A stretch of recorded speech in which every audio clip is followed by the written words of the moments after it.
po, maingat po namin ibinabalik sa inyo ang kaluwalhatian, pasasalamat at pagsamba sa tanging pangalan lamang ni Jesus. Matthew 6:25. I tell you not to worry about your life. Isa sa mga pangunahing turo ni Jesus ay huwag mag-alala, huwag mabalisa tungkol sa buhay. Pero paano gagawin ito? Samantalang kung tutuusin, napakaraming dapat ipag-alala. Napakaraming pangamba na pwedeng valid at laging nandyan. How not to worry about the future? Paano nga ba hindi mag-aalala tungkol sa darating pang panahon? Lord, salamat po dahil may mga turo kayo na pwede namin panghawakan at ang dalangin namin maunawa namin para lalo naming masundan, lalo naming mailapat sa aming buhay. Sa sandaling ito, payapain niyo po ang aming loob, linisin niyo po kami, punuin ng inyong kapayapaan at karunungan. Kayo lang, walang iba. Ang nais namin mangaral, gamitin nyo lang inyong lingkod, ngunit tinig nyo ang siyang mangibabaw, maghari, at pumuno sa aming puso. Lahat ng ito dalangin namin sa ngalan ng iyong anak na si Jesus. Matthew 6:25-34, a very basic teaching na mahalagang balik-balikan kahit man lang minsan sa isang taon. Si Jesus ang nangangaral, kaya't sinasabi ko sa inyo, huwag kayong mabalisa tungkol sa inyong kakainin at sa inyong iinumin upang kayo'y mabuhay o kaya tungkol sa susuotin ng inyong katawan. Hindi ba't ang buhay ay higit na mahalaga kaysa pagkain at ang katawan kaysa damit? Masdan ninyo ang mga ibon, hindi sila nagtatanim ni umaaniman o kaya'y nagtitipon sa kamalig. Ngunit pinapakain sila ng inyong Ama na nasa langit. Hindi ba't higit kayong mahalaga kaysa mga ibon? Sino sa inyo ang makapagpapahaba ng kanyang buhay ng kahit isang oras sa pamamagitan ng kanyang pagkabalisa? At bakit kayo nababalisa tungkol sa pananamit? Isipin ninyo kung paano tumutubo ang mga bulaklak sa parang, hindi sila nagtatrabaho ni gumagawa ng damit. Ngunit sinasabi ko sa inyo, kahit si Solomon, sa kanyang karangyaan, ay hindi nakapagdamit ng singganda ng isa sa mga bulaklak na ito. Kung dinadamitan ng Diyos ang damo sa parang, nabuhay ngayon at kinabukasan ay igagatong sa kalan, kayo pa kaya? Kailit ng inyong pananampalataya sa Kanya. Kaya huwag kayong mag-alala na baka kayo kapusin sa pagkain, inumin o damit. Hindi ba na mga hentil lang nababahala tungkol sa mga bagay na ito?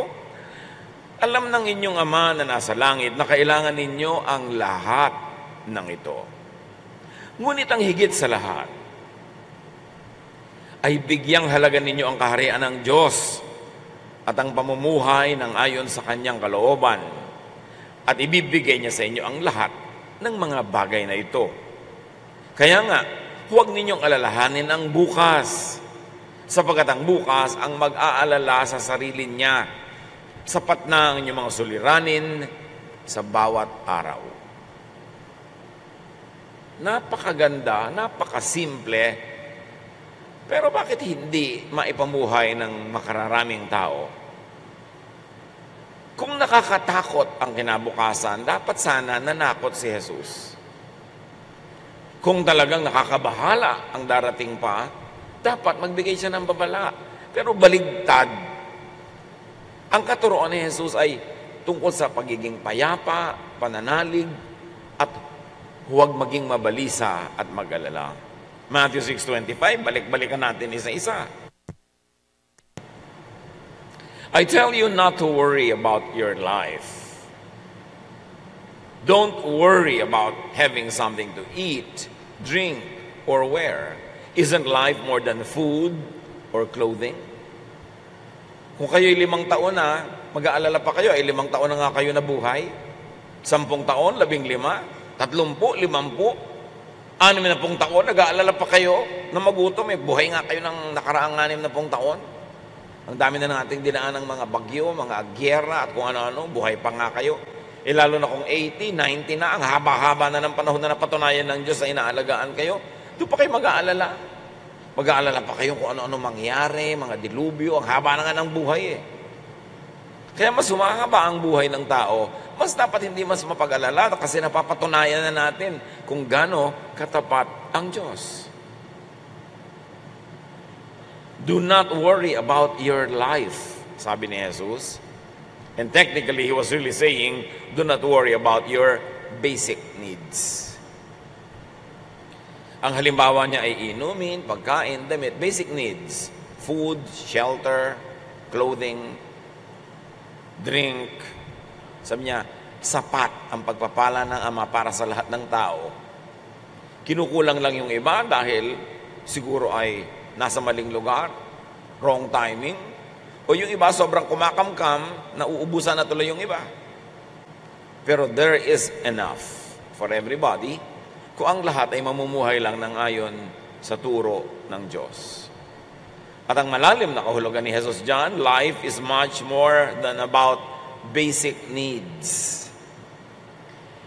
Hindi kayo nabubuhay lang para kumain, uminom, magdamit. Kayo'y kumakain, umiinom, nagdadamit para mabuhay ng lubos. Kaya napakaganda nung sinasabi natin sa Tagalog, mabuhay. Hindi lang ibig sabihin na huminga ka, kundi punuin mo ng kulay, ng saya, ng tugtog, ng ligaya, ng kahulugan, ng kabuluhan, ang iyong buhay. Live your life today and live tomorrow up to God. Yun ang sabi ni Jesus. Ang atupagin mo ay yung mabuhay ka ngayong minutong ito, oras na ito. At kung gusto mong habaan, ngayong araw na ito. Pero yung bukas, nasa kamay pa yun ng Diyos. Wala pa yun sa kamay mo, huwag mong problemahin. At pagka hinati-hati natin ang mga suliranin, mga pangangailangan ng buhay into yearly, monthly, weekly, daily. Yung daily, yung ngayon, hindi naman kayo mag-aalala eh. Sigurado namang hindi kayo mamamatay sa gutom ngayon. Kung ngayong araw lang na ito ang inyong iisipin. Kahit nga hindi kayo kumain maghapon, hindi ka rin kayo mamamatay. Napatunayan na ng siyensya na kung ilang araw ka mabubuhay, basta umiinom ka lang ng ilang patak na tubig. So hindi ka pwedeng mamatay ngayon sa gutom. So huwag mong alalahanin nyo ngayon, paano po yung next year? Ang layo pa nun eh. Sabi nga ni Jesus, ang problemahin mo lang yung today para ka sumaya. Ngayon, gusto mo lumungkot. Isipin mo kung anong iluluto mo sa January 15, 2024. Meron ka bang magiging pangluto? May kalan? May tao ba? Meron bang ingredients? Bukas ba ang palengke? Gusto mong malungkot? Isipin mo yun. Pero kung ang iisipin mo lang yun today, sasaya ka naman eh. Kasi pwede ka pang mabuhay today. Matthew 6:26, look at the birds in the sky. Alam nyo yung bird, sa matandang kultura ng Israel, walang halaga. Kaya yun ang ginawang example ni Jesus. Economically, wala silang halaga. Hindi sila pinapahalagahan. Look at the birds in the sky. They don't plant or harvest. They don't even store grains in barns. Yet your Father in heaven takes care of them. Aren't you worth more than birds? Sabi niya, yung mga walang kakwenta-kwenta ng mga ibon, yung walang kakwenta-kwenta, pananaw ng mga tao nung araw, hindi yun pananaw ng Diyos. Wala pa nung araw na bird watching society, save the birds movement, walang ganun. Sa kanila yung ibon, binabato-bato mo lang yan, ginaganong-ganon mo lang. So sabi niya, yung mga ibon nga na walang kakwenta-kwenta, sa tingin ninyo, pinapakain ng Ama, nagtatanim ba sila, nag-harvest? Wala silang ganun. Pero buhay sila. Kayo pa na marunong magtanim. Hindi ba kayo mas mahalaga sa Diyos kaysa mga ibon-ibon? Yan ang sinasabi ni Jesus. Hindi ibig sabihin walang halaga mga ibon sa Diyos. Ina-emphasize lang ng Panginoon na napakahalaga nyo para kayo pabayaan ng Diyos. Bakit kayo nag-aalala? God takes care of the needs of even just birds. Therefore, it's an assurance that God will take care of you. Matthew 6:27, can worry make you live longer? Napapahaba ba ng pag-aalala ang buhay? Baligtad nga napapaiksi. Sa pag-aalala mo, nawawala ang iyong joy, bumababa ang iyong saya, bumababa ang iyong pangontra sa mga mikrobyo, ang iyong resistensya. At mahaba man ang araw, mahaba man ang buhay, pero kung pinuno mo ng pag-alala, mabuti pa iksian na lang. Kasi humahaba lang yung pagdurusa, kaya nagmumukha tuloy maiksi ang buhay pag pinupuno ng pag-alala. Worry, according to Jesus, can't make you live longer.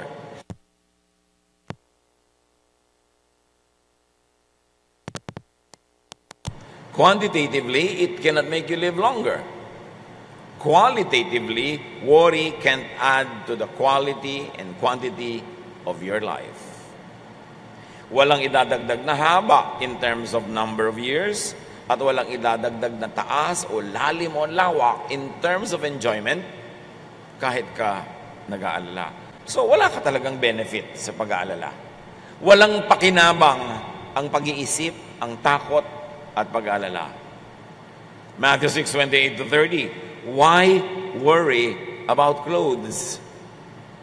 Look how the wildflowers grow. O eto na naman ang walang kakwenta-kwenta sa kanila nung araw. Mga damong parang, mga non-agricultural plants. Yung tumutubo lang, nandun lang, hindi tinatanim, at sa tingin nila hindi pinapakinabangan. They don't work hard to make clothes.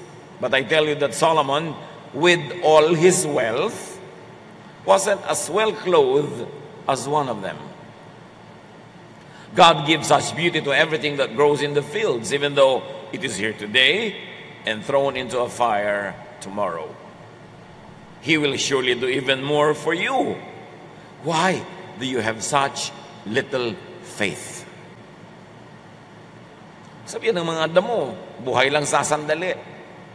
Pagkatapos, pinuputol, ginagatong, sinisigan lang. Pero si Solomon, sa kanyang kayamanan, hindi nakapagbihis tulad ng ganitong mga bulaklak sa gaganda. Kayo pa, higit naman kayo kaysa sa damo. Ang ganda ng mga example ni Jesus. Madalas, iniisip-isip ko at inaasam-asam na magkaroon ng mga version ng Bible na modern na, makabago na yung mga application. Kasi bihira na ngayon sa mga kabataan yung makakaintindi ng mga damong iginagatong sa kalan. Mami, ano yon? Iginagatong. Ganun. Kasi hindi tayo nagagatong sa kalan. So ano kaya mga example nun? Diba? Para lang kayong mga disposable cellphone batteries. Ganyan na kaya ang mga katumbas yan ngayon para maintindihan. Pero napakaganda na example, lalo kung naiintindihan mo yung konteksto, pinagbubunutan, pinaguhugutan ng mga halimbawa. God beautifies even just grass. God will do more for you. Sabi ni Jesus, worry means little faith.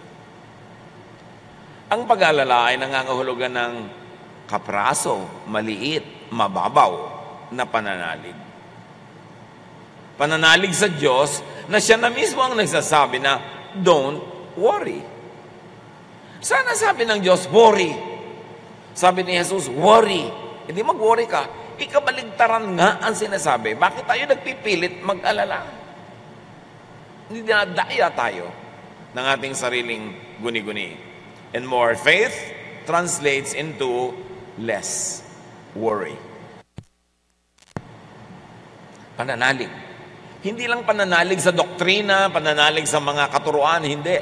Pananalig sa Diyos mismo na siya nga nagsasabing, huwag ka mag-alala. Kaya pag nag-aalala ka na, sabi mo, si Jesus nga sabi, huwag ako mag-alala. Bakit ako mag-aalala? I will believe in Jesus, I will believe more in Jesus, so I will worry less. Matthew 6:31-33. Don't worry and ask yourselves, will we have anything to eat? Will we have anything to drink? Will we have any clothes to wear? Only people who do not know God are always worrying about such things. Your Father in heaven knows that you need all this. But more than anything else, Put God's work first and do what He wants. Then the other things will be yours as well. Sabi ni Jesus, yung pag-aalala yan ay gawain ng mga walang pananalig sa Diyos. Ngayon, wala kayong magawa, ha? Imbes mag-alala, ang atupagin ninyo ito. Unahin ninyo ang paglilingkod sa Diyos. Unahin ninyo ang paggawa ng gawain ng Diyos. At pag ginawa nyo yun, lahat yung mga pinag-iisip nyo na yan, idadagdag ng Diyos sa inyong buhay. So ang mahalaga daw is to do God's work. And God's work is not always religious work. Ano ba ang God's work? Madapat na pag-isipan yan. So how to not worry or how to minimize worry about tomorrow? Know God.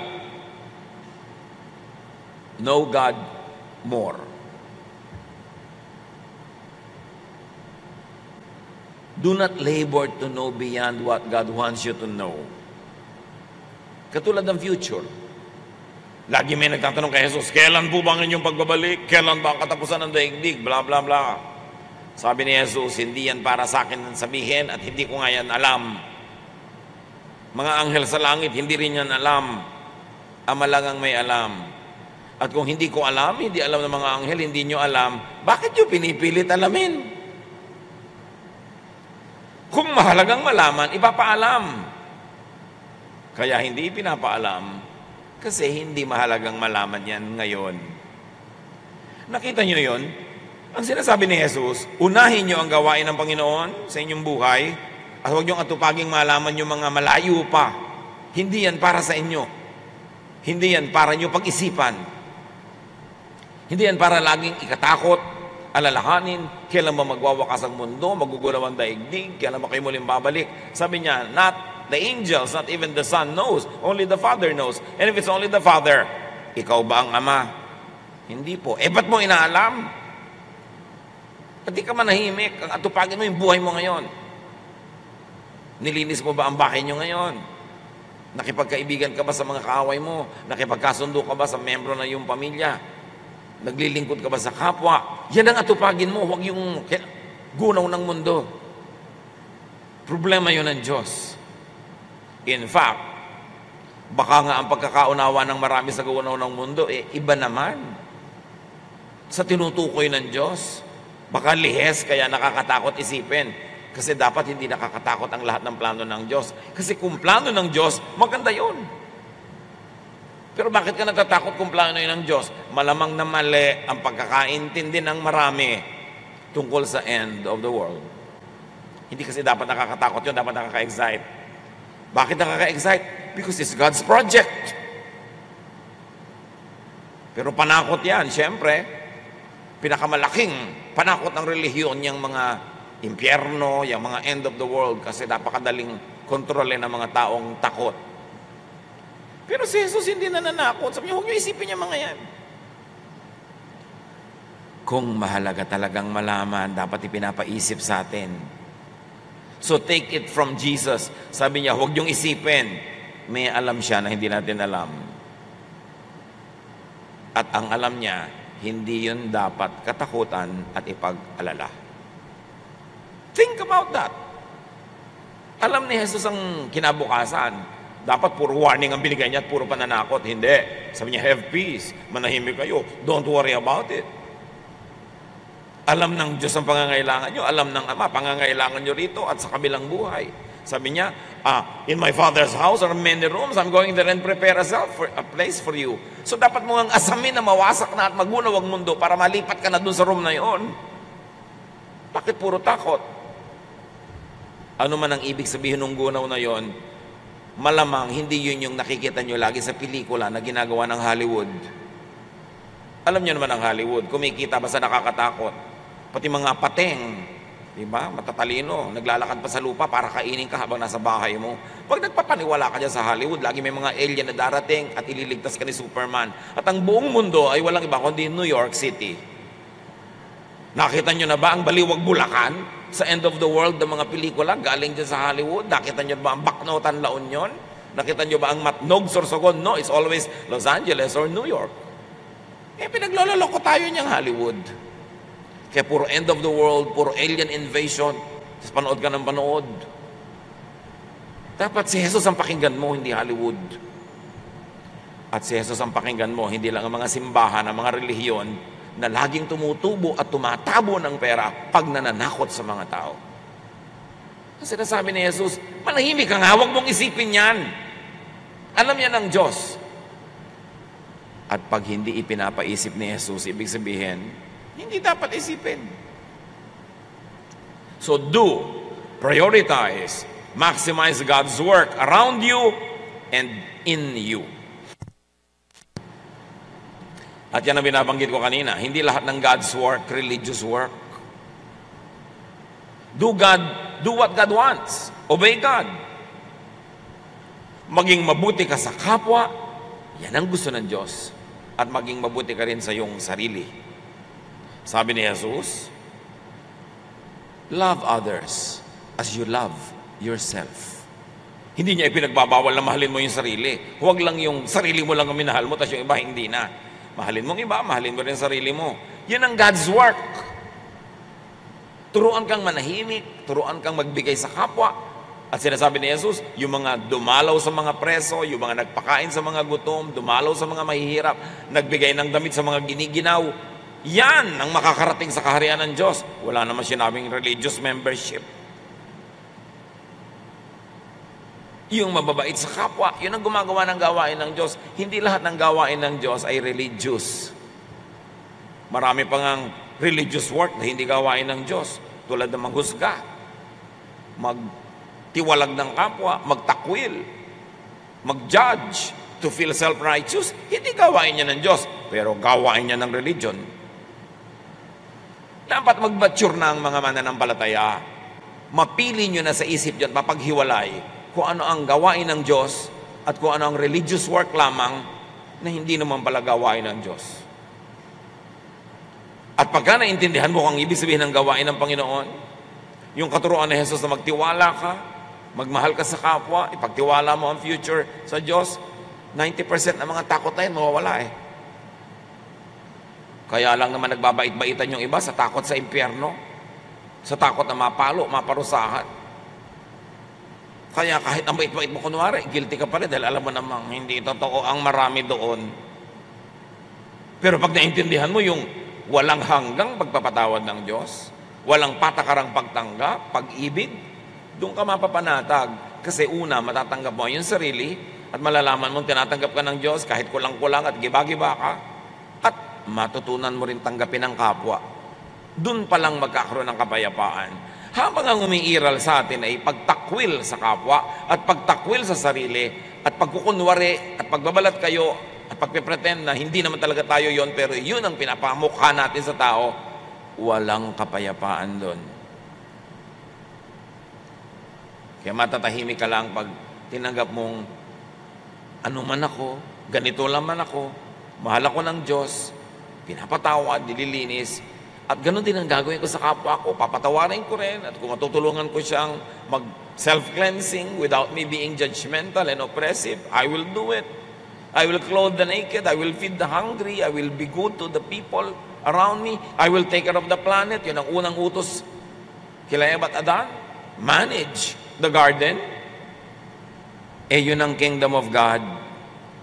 Hindi yun nadadaan sa mga religious ritual. Kasi ang dami mga religyoso nga, gulong-gulo rin ang isip. Para rin may nakatirang impacto sa loob ng utak kahit simba na simba. Kasi hindi naiintindihan ang ibig sabihin ng kingdom of God. That the kingdom of God is not a congregation, it's not a religion, that the kingdom of God is not a place beyond the clouds, but the kingdom of God is a mindset. It's the way you think. It's how God rules your life every day. Kung paano ka tinatablan ng pag-ibig ng Diyos na lumalampas at umaapaw na naiibig mo rin ang iyong kapwa is the kingdom of God. Yung pagtitiwala sa Diyos sa mga bagay na hindi mo naman kayang kontrolin is the kingdom of God. Yung pananalig sa mga bagay na hindi mo maunawa at hindi mo masolve is the kingdom of God. At yung pag-unawa sa kapwa, hindi lang pang-ibabaw, kundi malalim, nauunawa mo, natatanggap mo, is the kingdom of God. That is the kingdom of God na itinuro ni Jesus. Hindi religious formula, hindi religious ritual, but a state of mind. That's why your body is the temple of the Holy Spirit. And that part of the body is really the brain. Na pag doon nakatira si Jesus, pagka ang mga katuroan ni Jesus ang siyang umiiral sa paraan natin pag-iisip, sabi ni Jesus, the kingdom has come upon you. So prioritize, maximize God's work. Very important to do. To prioritize, to maximize God's work around you and in you. Obey God, and the result will be, you will have all you need. You will have all that you worry about, plus, and more.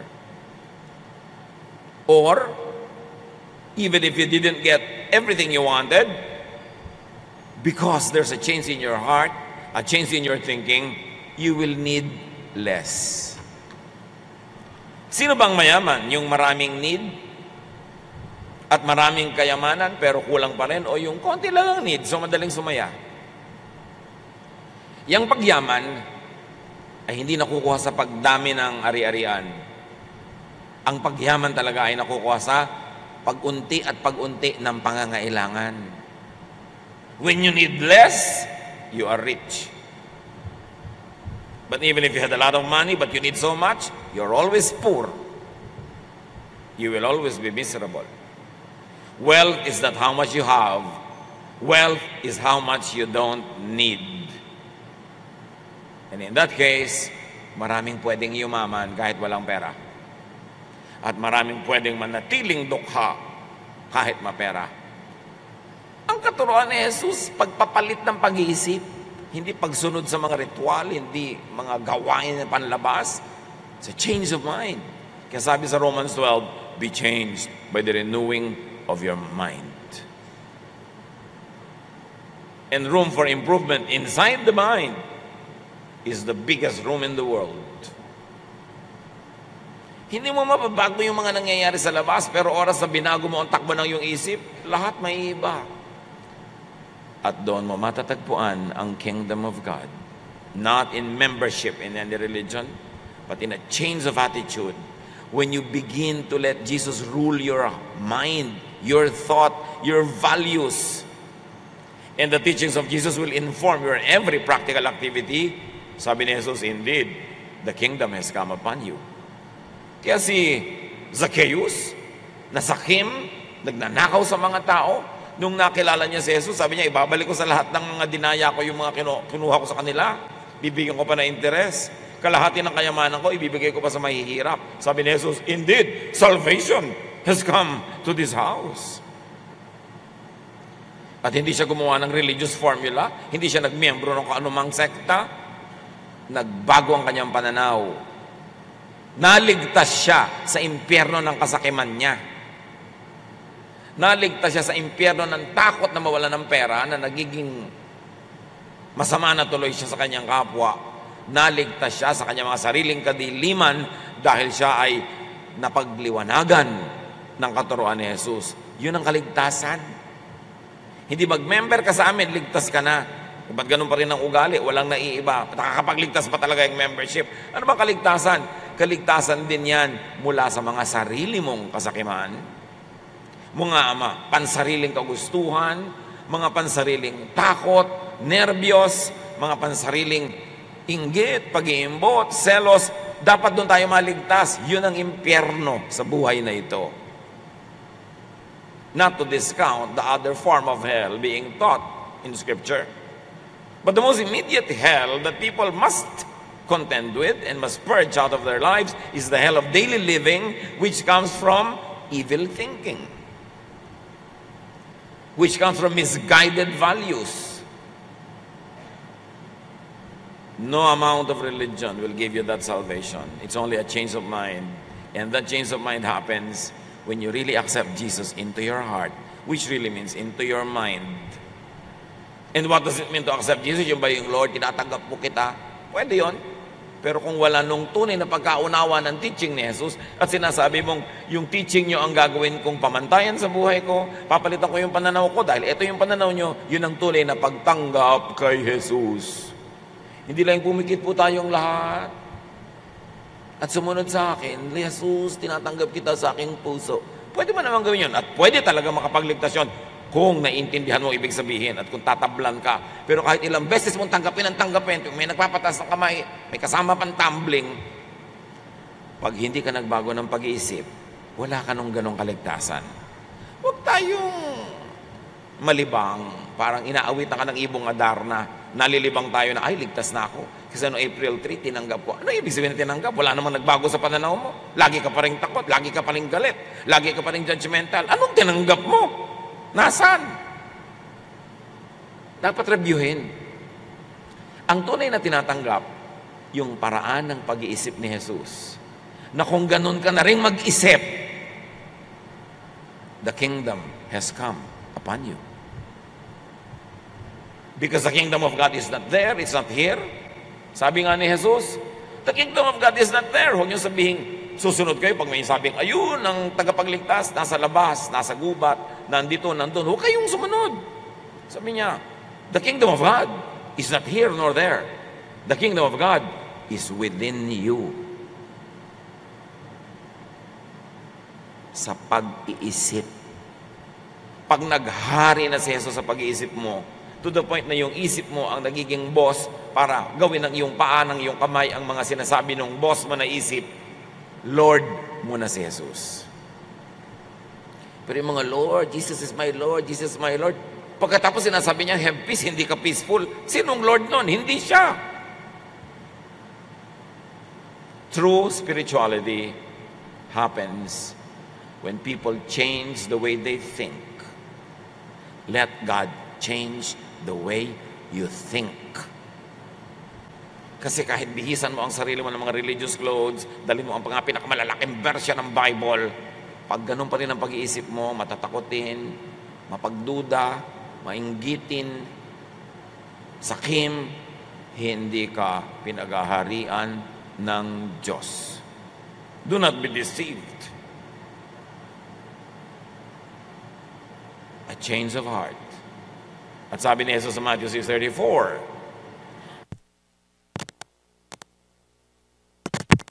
don't worry about tomorrow. It will take care of itself. You have enough to worry about today. Kung nakakatakot ang end of the world, sabi sa ganun niya, sinabi dapat ni Jesus, araw-araw isipin nyo yan. Matakot kayo. Mag-alala kayo. Dapat yun. Eh sabi niya, don't worry about tomorrow. May alam si Jesus na hindi natin alam. At ano yun? Na hindi nakakatakot ang bukas. Kasi kung nakakatakot, edi dapat tinakot tayo. Huwag nyo isipin yun. Ang isipin nyo yung ngayon. Yung bukas, nasa kamay yun ng Diyos. At lagi nga natin sinasabi, you don't know what the future holds, but you know who holds the future. God holds the future. At hindi ka damo, hindi ka ibon, tao ka na nilikha ng Diyos, mahal ka, so hindi mo dapat alalahanin yun. Ang isipin mo ngayon, paano ka magiging mapagmahal? Paano mo tatanggapin ang pagmamahal ng iba? Paano ka magiging mabuti sa kapwa? Paano mo pagagandahin ang buhay sa paligid? Paano mo patatahimikin ang iyong loob? Then, the kingdom of God is already in you kahit nandiyan ka pa sa katawan na yan.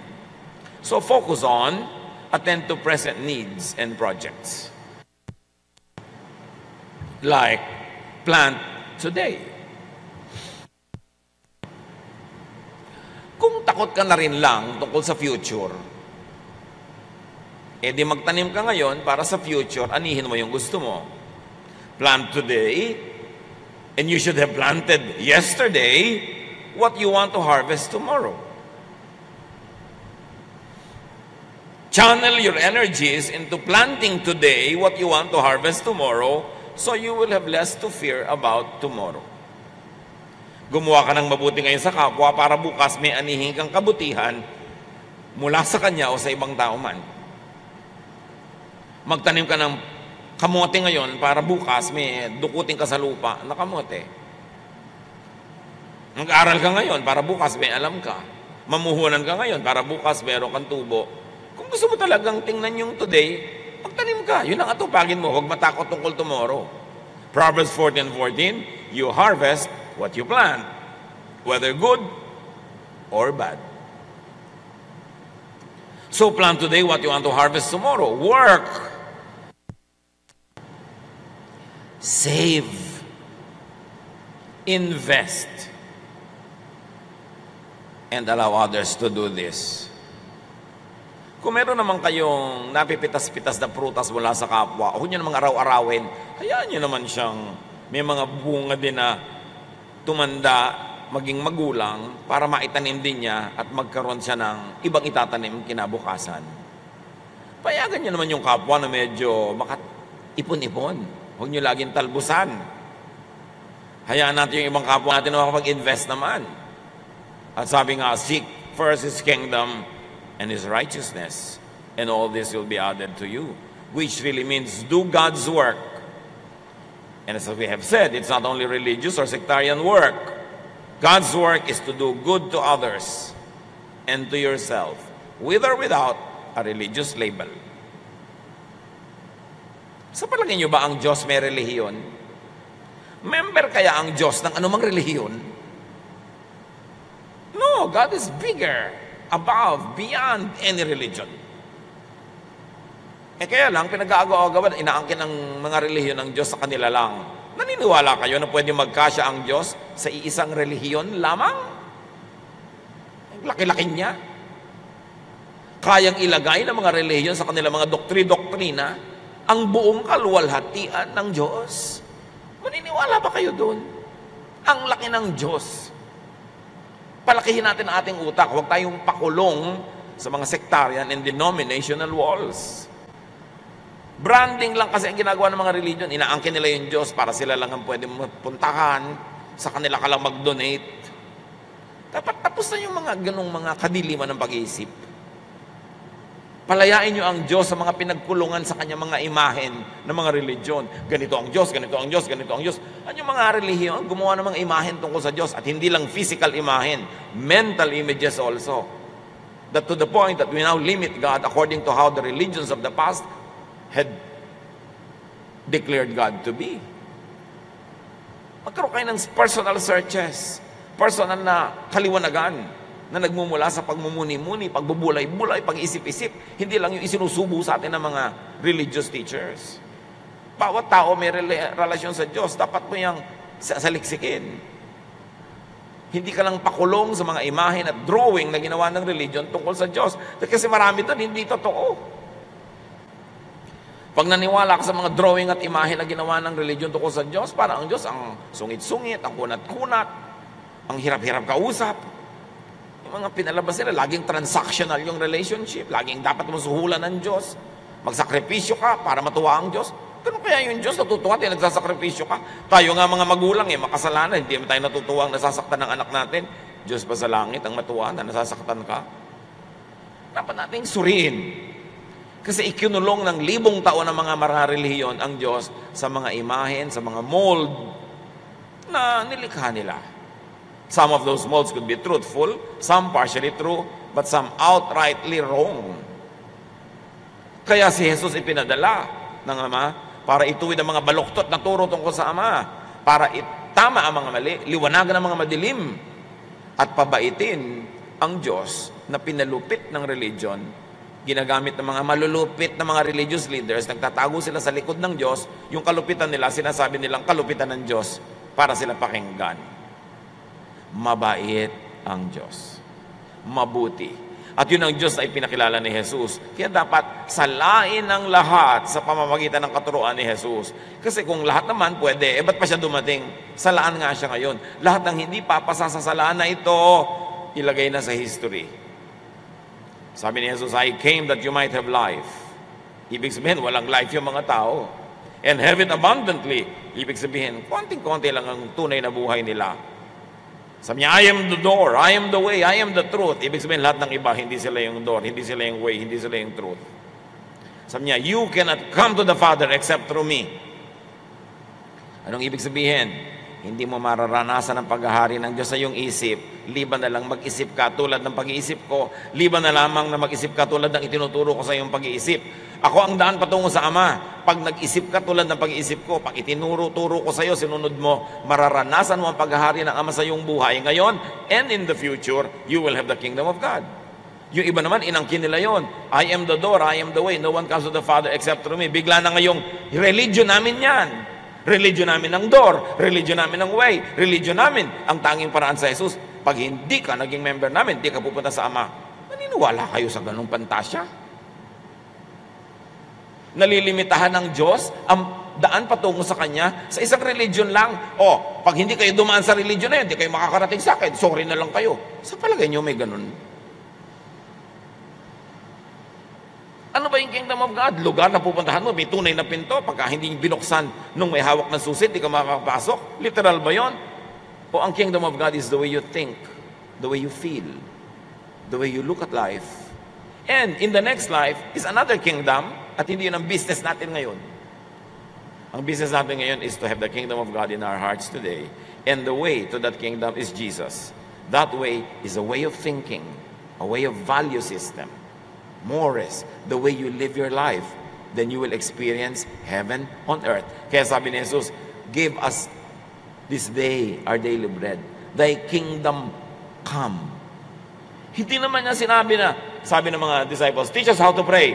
Hindi naman sinabi ng prayer ni Jesus na, bring us to your kingdom beyond the clouds. Ang sabi ni Jesus, thy kingdom come. Thy will in heaven be done on earth. Ibig sabihin, ang kingdom of God na ibababa patungo sa lupa. And more importantly, na ilalagay sa loob ng isip. Habang ang itinuturo ng iba ay pumunta ka sa langit, ang sabi ni Jesus, idalangin niyo sa Ama na ibaba ang langit sa inyo. Maranasan niyo ang langit sa lupa. At yon ay yung langit between your two ears, your mind, the way you think. Kaya mga ibang tao, di ba? Laging natatakot, nag-aalala. Tapos yung kapatid niya, asawa niya, tulog na tulog. Magkaiba kasi sila mag-isip. Kaya iba mayroong peace, yung iba walang peace. It's really between your two ears. Because our brain is the biggest space ever. Ang mata nga natin, ang liliit pero nakakarating hanggang mga bituin, hanggang mga buwan, hanggang araw. Lalo na yung buong utak natin, ang laki nun. At pag doon mo itinira ang Diyos, tulad sa turo ni Jesus, you will experience heaven on earth.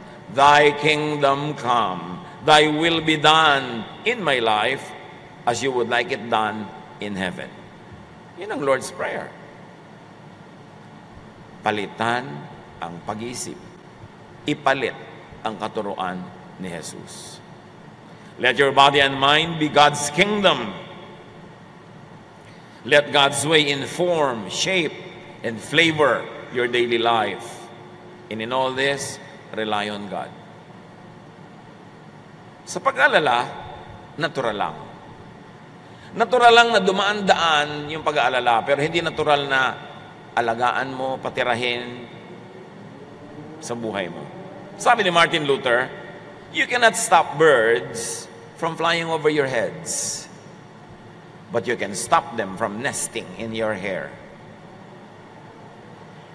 Di mo mapipigil ang mga ibon na lumipad-lipad sa ibabaw ng ulo mo, pero pwede mo silang pigilan na magpugad sa buhok mo. So pag may dumadating na alalahanin, normal lang, pero huwag mong patagalin, itaboy mo agad.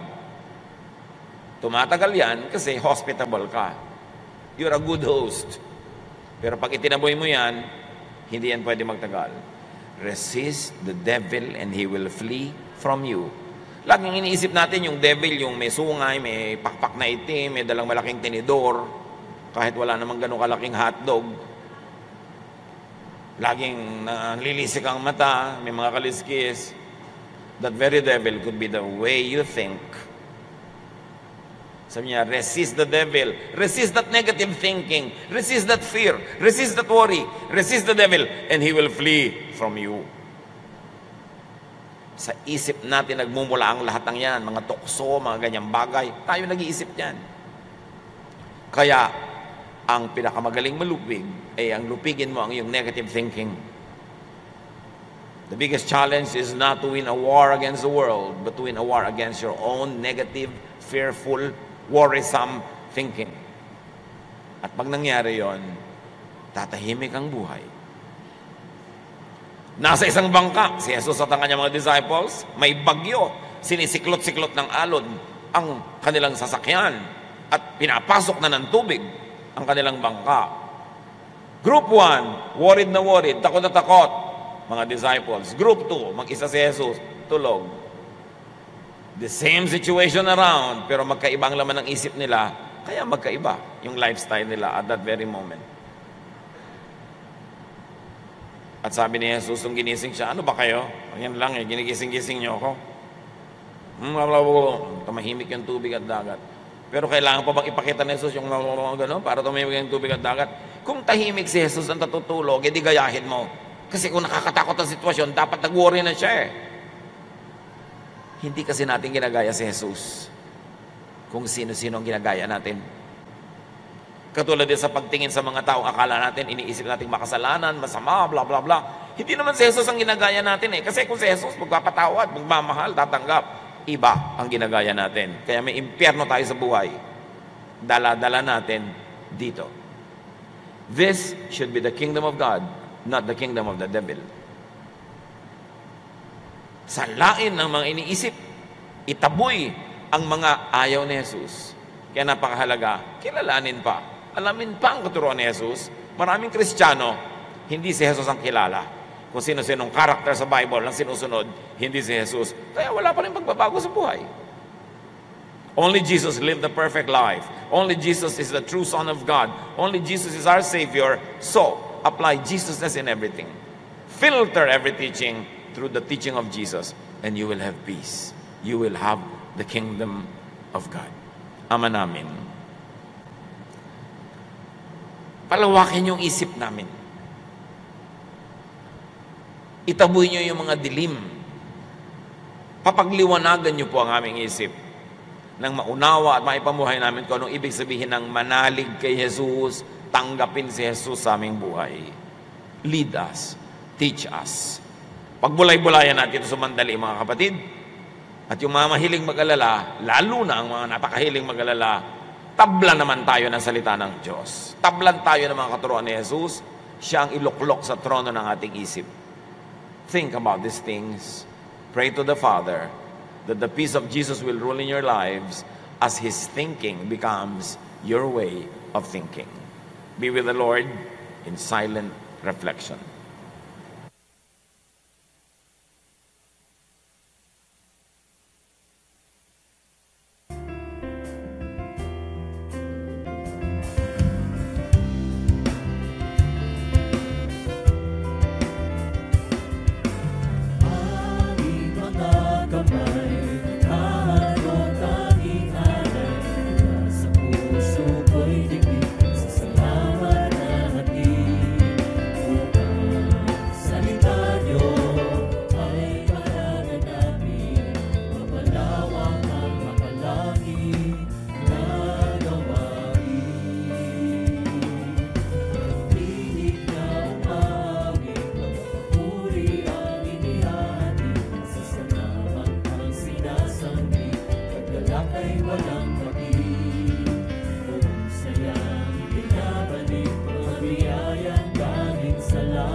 gabi